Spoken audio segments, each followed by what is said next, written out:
اللہ من الشیطان الرجیم، بسم اللہ الرحمن الرحیم۔ آج جو پاکستان کے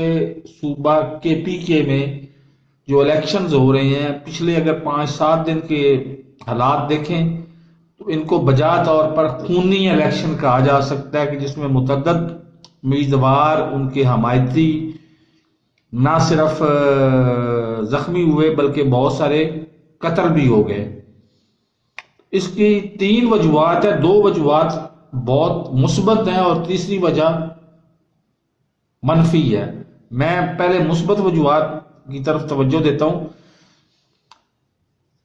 سب سے پہلے تو یہ ہے کہ عمران خان کی حکومت ایسی حکومت ہے کہ جس میں الیکشن کے دوران کھل کھیلنے کا موقع ملتا ہے پیپلز پارٹی اور نون لیگ کو،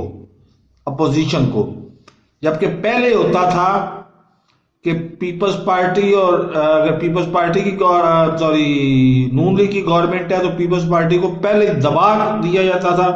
اور جہاں پہ دبایا نہیں جا سکتا تھا وہاں پہ اس کو مکا کر کے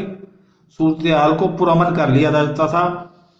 جبکہ اب الیکشن حقیقی طور پر آزادانہ ماحول میں ہوتے ہیں،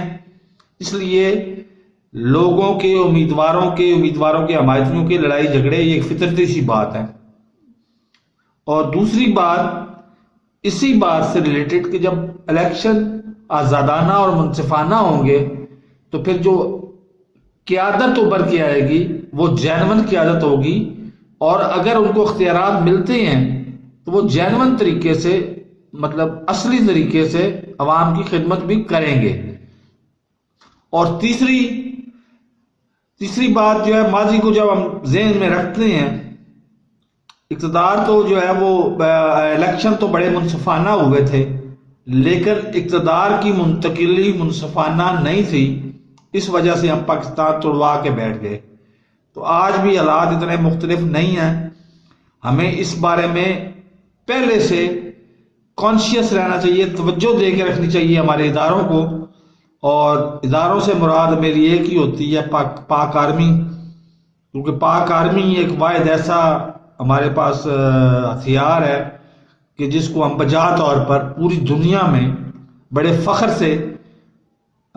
پیش کرتے ہیں، پریزنٹ کرتے ہیں، اور اس کا ذکر بڑے فخر سے کرتے ہیں۔ تو اس کو پری کانشیس رہنا چاہیے کہ کہیں یہ خونی انتخابات پاکستان کی سلامتی کے لیے خطرہ نہ بن جائیں۔